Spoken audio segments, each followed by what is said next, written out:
Hey, it's Mark Roberts and Davey Dave here on Let's Get Into Entertainment. The business of entertainment. Thank you, Davey Dave. Yep. So look, our show's all about how do you get where you're going? How do you stay where you're going? How do you figure out what you're doing? Especially in the business of entertainment, right? There's so many... It's a process. Yeah, there's so many places to go. So I wanted to go somewhere where we haven't been. And today we're going to be talking to Mike Esterman. Mike Esterman handles celebrities. Yeah. He gets them speaking engagements, gets them personal appearances. And I don't know for sure, but I think there's lots of money in that. We'll find out. Yeah. So when we get back, we're going to be talking to Mike Esterman and figure out how much do people get paid to speak and to make appearances at hotels, at restaurants, at nightclubs, conferences, all kinds of stuff, Yeah. right? There's a lot of ways to make money. So we're going to figure out how much people make and how people make it. And we'll find out a little bit about how Mike Esterman became a broker to the stars.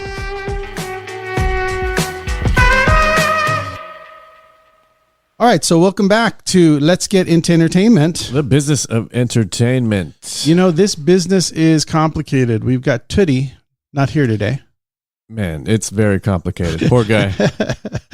But no, you know what I mean. Yeah, he's got his job to do. There's a reality to when you're trying to be a filmmaker, but you have a second job or you have your first job, right? Which is you gotta make the money so that you can take care of your mortgage, take care of your family. Yeah. And he's got to do that. Mm-hmm. He's got kids. So he's the makeup artist on Access Hollywood. He works with Mario Lopez. And today they're doing their very special Halloween show. Of all days. Their Halloween show. So what happened was we were planning on having him here to do the podcast, but they ran over.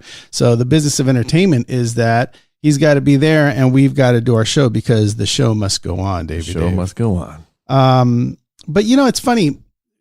We talk a lot on the show about entrepreneurship. We talk a lot about, you know, how people end up being writers or showrunners or actors or, you know, the different places you can end up in show business. Yeah. The one thing we haven't covered, which I'm happy we're going to cover today, is that there is a business sort of beyond the business, which is managing celebrities and getting them speaking engagements, getting them money for appearing at a conference or at a restaurant, or, I mean, there's numerous things, right? Yeah. At sporting events. You see those events pop up all the time. So I always wondered how they did that. I always wondered how much people get paid. And who books them. So today, right now, we're going to call Mike Esterman, who is, you know, one of the leading guys in this area. He books a lot of celebrities. I know he handles Mario Lopez in particular. That's how I know him. Right. But he handles a lot of people. I mean, he's been doing this for years and years and years. Funny thing is, he was this amazing dancer early in his career, like amazing. I'm not kidding. Like if you look him up, you know, remarkable, like Soul Train sort of dancer. I've seen footage. Have you seen footage? Yeah, he's amazing. But that's not who he is today. And it's interesting to see, you know, someone going from a complete dancer that you would think, oh, this guy has a future doing this, to now managing celebrities and their speaking engagements. So let's give Mike a call, find out how he does what he does. This is Mike. Hey, Mike, it's Mark Roberts calling. I'm calling from... Oh, hey. Hey, buddy. I'm calling from Let's Get Into Entertainment, the podcast about entertainment. What do you think about that? Well, it's always good for entertainment, right? Entertainment is supposed to be entertaining. That's what I would say. But has it been entertaining lately? I don't know. No. We're kind of in that lull from entertaining. Yeah, well, I want to hear all about how it's going for you. But you know, Davey Dave and I were talking because Davey Dave also is here on the show with us. And Davey Dave. Hey, what's happening, Double Esterman? D in the house. Yay. You know, Davey Dave has seen videos of you dancing back in the day. I mean, I don't know. I don't want to. Oh, he used to watch my shows, huh? Little flashback to the 80s or something. Yeah, I don't want to date you, but I guess it was the 80s. But you know, yeah, it was. Yeah. It was in color, by the way. You were an amazing dancer. Well, I don't know how to go that far. I wasn't no dance, what do you call it? I was Dance Party USA. I did American Bandstand, but I was no do you think you can dance type dancer. I don't know, man. I mean, I sent the guys a video of you dancing on, on Dance USA or whatever it was called. Dance Party, yeah. Dance Party days were great. We filmed that in Philly, and I did that for about a year and a half as a featured dancer. That was the show, Kelly Ripa was on before she Are you kidding? got to her fame. I didn't know Kelly Ripa was that. on there as one of her claims of fame. If you check that out, Google that for Holy knowledge. mackerel. That's amazing. But I when I watched it, look, I know you and I and when I see that I've seen you. Well, I saw that show and I thought to myself, wow, this guy like really had, he had like his stuff down. Yeah. I mean, some moves. Wow, for a white boy, I had some moves, right? Yeah. I mean, for me, it sort of looked, yeah, it sort of looked like you had been trained in some. Oh my God, I wasn't that far. I was just doing the normal, I just freestyle. That was it. Freestyle dancing. It's whatever you feel. Your body moves to the beat. There was no certain type of steps that you, memorize. Yeah. It was just freestyle. Wow. Freestyle. That was a freestyle flow. It was fun, though. There was a lot of time. And then from there, I did American Bandstand. Yeah. Bandstand with Dick Clark. That was a fun show for about a year or so on that. I don't doubt it. These are all things as a kid you do just for ego. There was no pay. It was all just fun. It was great exercise. Back in the day, I was in shape. Yeah. I was doing spins like Michael Jackson and slides like, this is the stuff that I memorized the most. Now, can I do it now? You could moonwalk. I remember you could moonwalk on that show too, right? Yeah, there you go. I can do a good walk. Yeah. No, moonwalk. Yeah, you can moonwalk. You look great though. It was it was very impressive. Looking back at it, I think you were a very, very impressive dancer. Yeah, that's why I did add some of those to my YouTube stuff. I think it's under just Esterman. I don't know, Esterman Entertainment or something, my YouTube channel. Yeah. And I did upload a lot of the dance party stuff, some of the American Bandstand stuff. Some stuff was even just local DC, Maryland, where I'm from. So let me ask you this. So when you were doing these shows, when you got on American Bandstand, was your career path different than what it ended up? Like, what were you thinking you were going to do? I never thought I'd be doing this. Actually, I was always with my father doing my family jewelry business, and I was just growing up in it. I didn't really have a specific role. I wasn't just doing sales or doing repairs. So I was just always around him. So I loved doing the jewelry.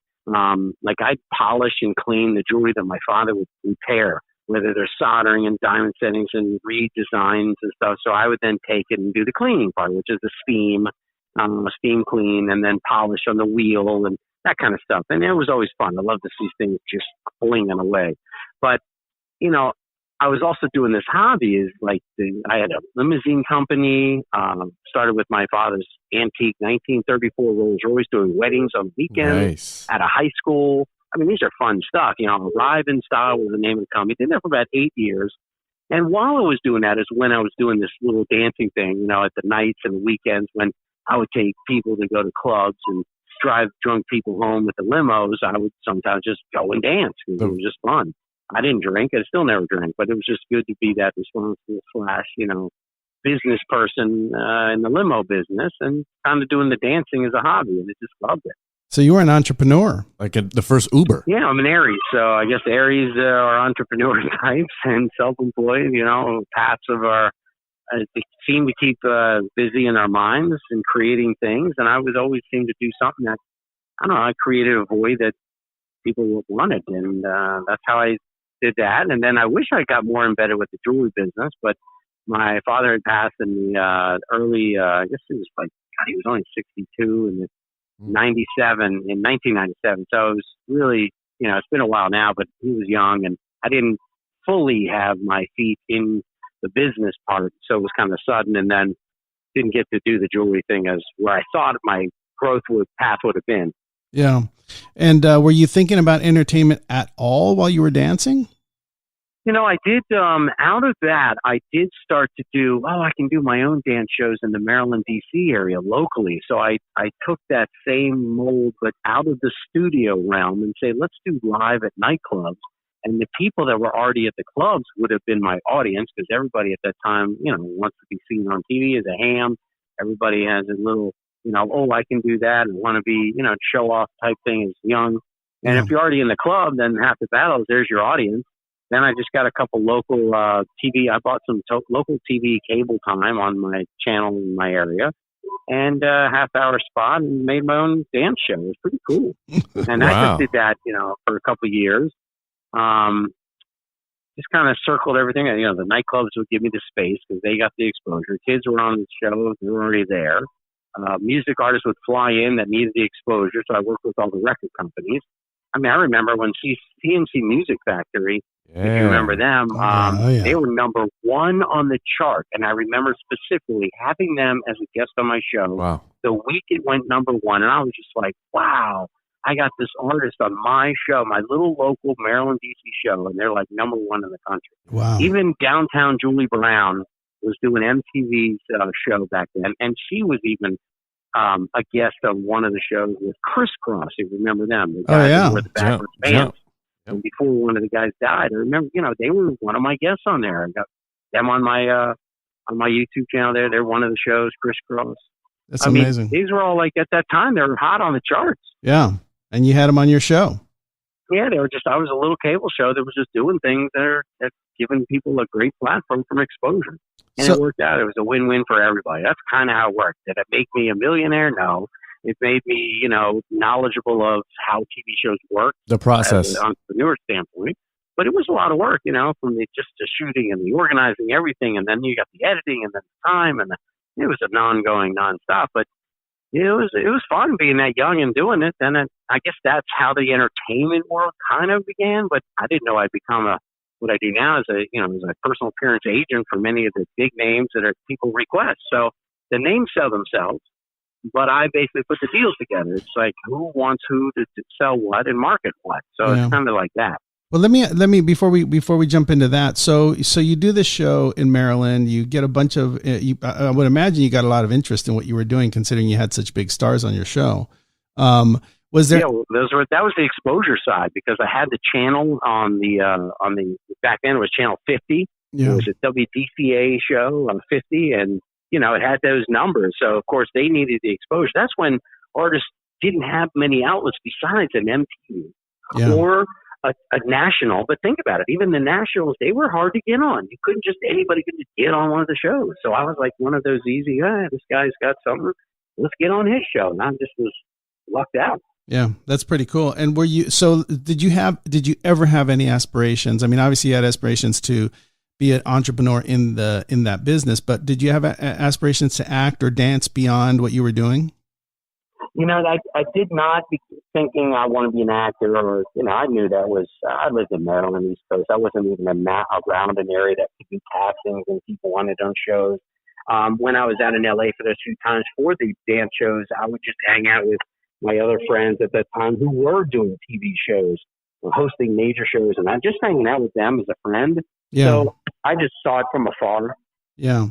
What's really interesting about that, Esterman, is you were an entrepreneur. You obviously knew how to get yourself around a business and to, convince people to let you do stuff. The thing that's telling about it is that you parlayed that into a business where you work with celebrities at the highest level and you get them speaking engagements and personal appearances. Tell me about what it is that you're doing now with celebrities and getting them appearances and all that. How does that work?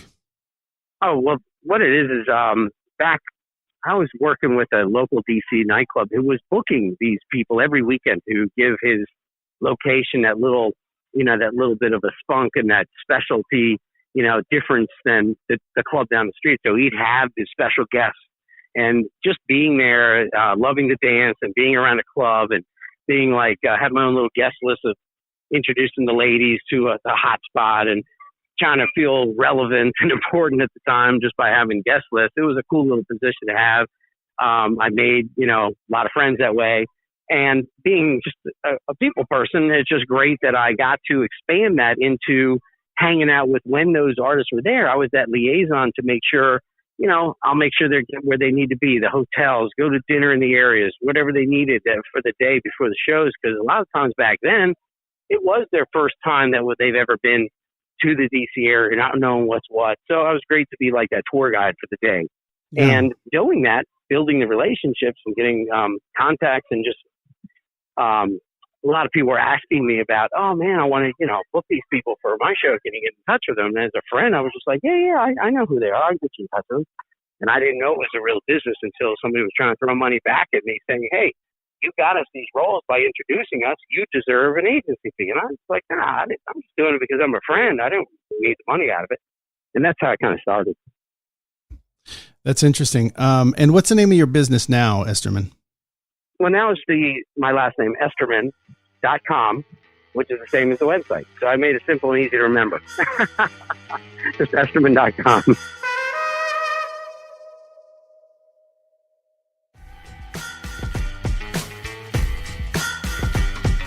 And as you started booking people for your friends and celebrities for these engagements, I'm guessing a lot of people started coming to you. They started finding you and saying, "Hey, can you get me this kind of work?" And is it hard? I guess now you're a business, but back then, was it hard to book people for things? Is it easy to do? I was like anybody else in the business. I was a hustler. I would have to call around. I'd call around to different places, clubs, different people who would be interested in possibly bringing a celebrity out. Nightclubs were the big thing right now. Any of the nightclubs. Now, those also price points. You're dealing with inexpensive. So I was dealing with people who were on like MTV's Real World and those kind of reality stars, which were only, $800 to $1,000 to book somebody like that. So we're not talking like the levels we're dealing with now, but back then, an average nightclub would book $500, $800 to $1,000 club. That was affordable. So that's why they were well sold and they were well received because they were, people knew them from TV every single day on MTV and they were affordable. So it's a win-win again. So that was an easy mold to start with. And then building all these nightclubs that I was booking were my buyers over time. So as it grew, the population grew with popularity of different shows. That's when these same clubs would say, oh man, they upped the game. It's like, wow. So instead of just having a Real World, let's get into like a Carmen Electra. Let's get into somebody who's, a little bigger. And, that's kind of how it kind of grew. Right. In terms of what people can make, I know you're talking about $800, $1,000, but, now at this point in the game, after you're now dealing with huge celebrities, what is, without revealing names, what is the most amount of money that a celebrity can get for appearing somewhere? Well, that is depending on the celebrity and depending what the type of appearance is. I mean, when you say personal appearances, they're going from whether it's corporate speaking, is it a nightclub appearance, is it just signing an autograph at a booth at a show? Some people are doing, the thing is very wide. Yeah. So depending on the celebrity itself too, because there's a lot of celebs that can do a big event, but they're inexpensive because let's say they don't have that they have a name, but they're not on a value that's so hot right now. Right. So again, it's like real estate or like, I'd say it's like pricing travel, airline tickets and car insurance because there's never one size fits all. Yeah. But the average, there's been, you got the Paris Hilton. Remember Paris when she was doing DJ sets or appearances or Kim Kardashian when she became who she is. These guys were getting hundreds of thousands of dollars. It was unheard of. Wow. Unheard of. Who could afford that kind of stuff? Only Vegas, only overseas. Only the sheets of whoever, what I mean? Right. So if I was a big celebrity and I was working with you, which phone call would I want to get? That I'm going to a conference or that I'm going to a club? Like which one would you be like, you're going to love this? Like what would be I'll tell you what the thing was. What you'd love is how much am I going to make? That's when the phone rings, Esterman's calling, this money's calling. That's what it is. It's not about how much. It's what you got is we know money's calling. That's really what that was. How much it was always going to be with their their general area of what they get. Right. Because I already knew the knowledge of kind of what do these people want. So of course I'm not going to go to them with some stuff that's going to be, what do you call it? They're going to, be embarrassed or it's going to be like, you're going to bring me back. It's kind of like right. so low that it's embarrassing. I would be, I knew what the kind of realm was. Right. And it sounds like it sounds like this is a definite business for celebrities. Like this is a big piece of what they make. This isn't their main general thing. Most stars are stars because they're on shows or movies or they're doing stuff on a regular basis. They're not doing Esterman business, but you got a weekend that you're free. That's what we call it personal business. Personal appearances, meaning on your personal time when you're not working, on a weekend, a Friday night or Saturday night, we could take you in and out of a flight, and you're going to make, $5 grand, 10 grand, 20 grand, whatever the event or person is. And to them, it's easy, quick cash. Yeah. Extra. Yeah. I mean, but it's not an everyday thing. Right. But in a year, in the span of a year, if I was a celebrity and I'm on TV every day and I'm a host of something, I mean, you're talking about, I could pull. Now you're talking about, right. I could it's a numbers game at that point. Yeah. I could pull in $500,000 maybe, right? Sure. If you got something good going on, people know who you are and you've got time in your hands, you're a hustler. I mean, there's a lot of clients like that are real business people, make a lot of money because they love to keep rolling. I mean, some people like Carmen Electra, let's say, I'm not going anywhere unless it's 20 grand. I mean, some people can't afford 20 grand and they don't think you're worth 20 grand. But I understand if you think you're only worth 20, then you're only going to get 20. So they wouldn't leave the house until then. But then you get somebody like a Mario Lopez or any others. Look, they're rocking and rolling. Yeah, that's remarkable. That's some good money. Look, if I was making $10 million a year, if I can pick up another $500,000 on the side for the year and working with you, I'd be working with Esterman all day long. If you can keep them busy, then that's great. You know what I mean? That's how it was. How much can you get for shopping a Netflix producer around these days? Well, now you can get them for 4 pennies to $1. You can probably get at least your money's worth. I think. I think I have to pay somebody. Hey, Esterman, but look, you have how many celebrities would you say just a round number that you handle currently in your business? Currently, right now, I mean, what are popular, what's on the website, Esterman.com, I'll have a good, let's say, there's probably 50 people shown. Wow. 50, maybe 50. But by the time you go to, the ones that are working, and you get a good handful of people that people are still requesting. Don't forget, I'm not the one that gets the people like, oh, you definitely am going to guarantee work for. It's really, they make what they make of themselves, meaning the popularity and the, how they perceive themselves on whatever shows are on. Right. I don't make stars. Like I say, I book them. Right. So they make themselves popular. And as the popular grows, depending on what areas or even other countries, or somebody might be more popular in one area than they are in another. Right. Julio, remember him? Big singer. Great. It's great in England, great in Finland, but you don't hear much about him in the U.S. anymore. You know what I mean? Because that's just the way it is. Right. That's just how it is. You don't hear much about him anymore. Yeah. Wow. So that's the difference. It's a fascinating business of entertainment. I'm telling you, there's so much money to be made in all different areas. You started off as a dancer, entrepreneur. You were into limos. You were into all kinds of stuff, and you ended up with Esterman, this Esterman entertainment business, and you've built it into this awesome business with a bunch of celebrities. So that's a remarkable thing, man. Thank you for being on the show and sharing your journey with us. We appreciate that. So glad to be able to share a little bit of my vast background. Well, Davy Dave's going to be calling you, see if you can book him on some strip joints. There we go. So after Made in Mexico comes out, that phone's going to be ringing, my G. All right, Esterman. Thanks for your time, buddy. I appreciate you. Hey, thanks so much for the call, guys. All right, man. Talk soon. All right, take it easy.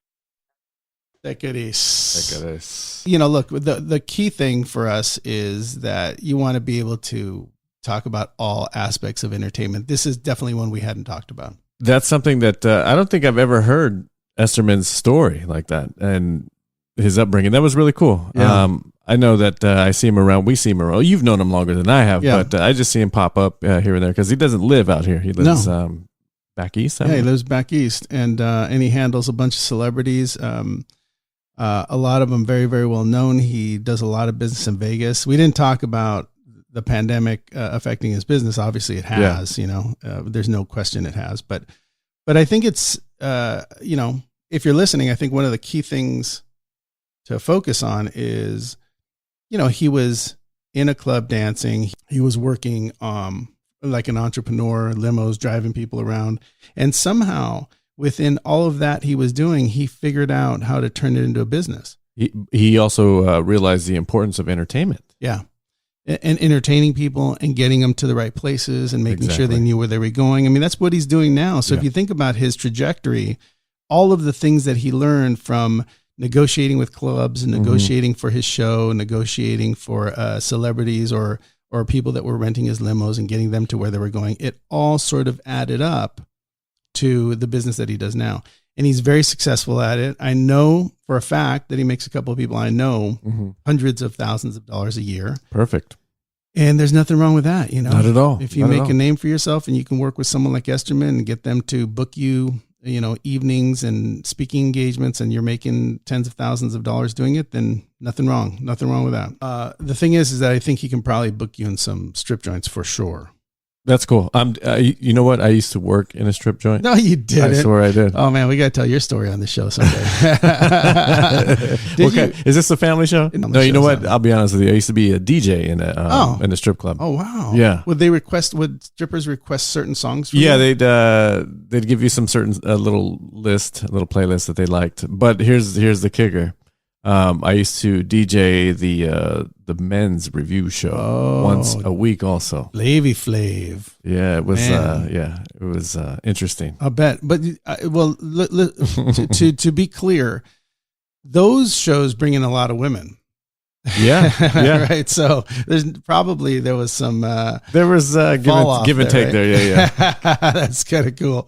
Well, I mean, I think that you know, we all do what we have to do, and we work in areas that we think are fun. And while we're doing those things, we see other opportunities for ourselves. It was all entertainment. Yeah, it's all entertainment. Yeah. And but I definitely wanted to talk to Esterman. I had always wondered how you go from sort of this entrepreneur to booking talent and getting them big speaking engagements and things like that for money. And now we sort of know. And he's good at it. Yeah. And you know, what's interesting is I thought at some point he wanted to be in entertainment or a producer or make movies, but no way, man. He had no interest in that. He just wants to place you places and get you some cash. He wants to work with actors and negotiate deals and get you to the good restaurants and all that. Exactly. What we didn't talk about is his big client is Celsius. You know, and he supplies all of his celebrities with Celsius. I don't know what agreements he has with Celsius, but definitely the bridge between commerce and celebrity totally meets there, right? Because he's got this product that he gives to his clients, and whether or not Celsius pays those clients to advertise or not, or if they just do it for product. Right. He definitely has a good thing going there. It's a good connection. Celsius, the healthy alternative to an energy drink. That's right. And it's terrific. So cool, man. So that was kind of an interesting show. I think we covered some new ground for let's get into entertainment. Yeah. It's definitely a business. It's definitely connected to celebrities and to what they do. And, you know, if you're a host, and what he was saying, which we didn't get into, which I think is interesting, is if you're a host on TV and he gets you a gig, you could host an event. You know, you could host marketing seminars. You know, you do a marketing seminar or you do a management seminar, right, with Coca-Cola or whatever, and you can host those things and be like the keynote speaker or whatever. And all of a sudden that's $100,000. But that's another piece of the entertainment puzzle. If you're not going to be an actor and director or producer, say, hey, let me take up this space and let me see if I can book these guys. Maybe we can share. So he definitely figured that out. Good for him, man.